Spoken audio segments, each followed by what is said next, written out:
वसंत agritech या कंपनीचं हे जे मुद्रा नावाची जात आहे, अक्षरशः ह्या जातीनं मन जिंकलेलं आहे. आता खरं म्हणजे या जातीचं, कारण वाण म्हटलं की त्या वाणाचं कुठं नाही कुठंतरी त्याचे वैशिष्ट्य, त्याचे गुणधर्म हे असले पाहिजे. आणि ह्या वाणाचे जर गुणधर्म पाहतो म्हटलं तर याला मोनोपोडियल स्ट्रक्चर हे कमी आहे, सिम्पोडियल स्ट्रक्चर जास्त आहे. म्हणजे सरळ वाढणारं हे झाड आहे.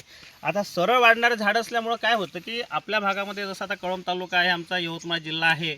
आता आपण हे नरसापूर या गावामध्ये दिलीपराव बोबाटे यांच्या शेतातला हा प्लॉट आपण पाहत आहोत. तर जनरली काय होऊन राहिलं की आज 90% शेतकऱ्यांची लागवड जी आहे ते पावली लागवड आहे. म्हणजे ज्याला आपण पायफुली म्हणतो, म्हणजे 3 बाय 1 फूट, 2.5 बाय 1 फूट, 4 बाय 1 फूट अंदाजे हातभरावर अशी ते लागवड आहे.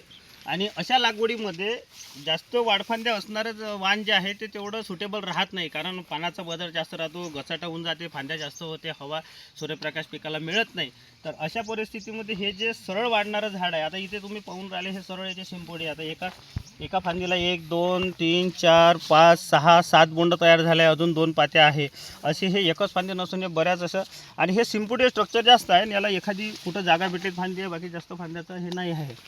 एकंदरीत ह्या जातीचं जर वैशिष्ट्य पाहतो म्हटलं तर एवढी रोगराई यावर्षी येऊन सुद्धा या जातीवर तेवढा रसोषण करण्याचा किडीचा प्रादुर्भाव झालेला नाही. अर्थात त्यांची फवारणी वगैरे चांगली असायलाच पाहिजे, पण आपणही सगळे लोक करत राहतो. पण इथे एक विशेष असं वाटलं की आज 7 नोव्हेंबरला सुद्धा हा प्लॉट अतिशय एव्हर ग्रीन आहे. अतिशय सुंदर प्लॉट आहे. रोगाचं प्रमाण नाही, पात्या फुलं भरपूर आहे. हालाकी यांनी इथे आता पाऊस गेल्यामुळे एक पाणी इथं दिलेलं आहे, एक संरक्षण ओली तिथं केलेलं आहे, पण आतापर्यंतचा जो माल पकडलेला आहे हा कोरडवाहूचाच माल आहे. आज प्रत्येक झाडाला जर पाहतो म्हटलं तर कमीत कमी 35-40 पासून 60-70-80 पर्यंत बोंडा आहे. आणि अतिशय सुंदर अशी ही जात आहे. बोंडाचं वजन मोठं आहे, बोंडाची साईज चांगली आहे. कापूस वेचायला सुद्धा जे फुटलेले बोंड आम्ही पाहिले ते सुद्धा अतिशय चांगले उमललेले आहे. वेचायला कापूस सोपा आहे आणि शेतकऱ्यांच्या हिताची ही जात आहे. जसे जसे नवीन नवीन रिसर्च निघत राहते, नवीन नवीन व्हेरायटी येत राहते, तर अशा या नवीन व्हेरायटीमध्ये यावर्षी 2024च्या हंगामामध्ये एक विक्रेता या नात्याने, एक शेतकरी या नात्याने जे काही मी फिरत राहतो, पाहत राहतो, तर हे अतिशय सुंदर व्हेरायटी या ठिकाणी मला दिसलेली आहे.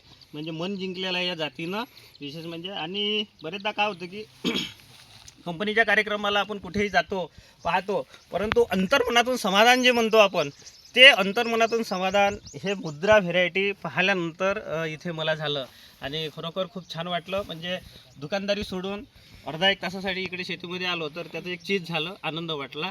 आणि मला असं वाटतं की हे जे काही चांगलं वाण आहे, वाढसुद्धा याची चांगली आहे, सरळ वाढणारं झाड आहे, रोगराईला जास्त बळी पडत नाही.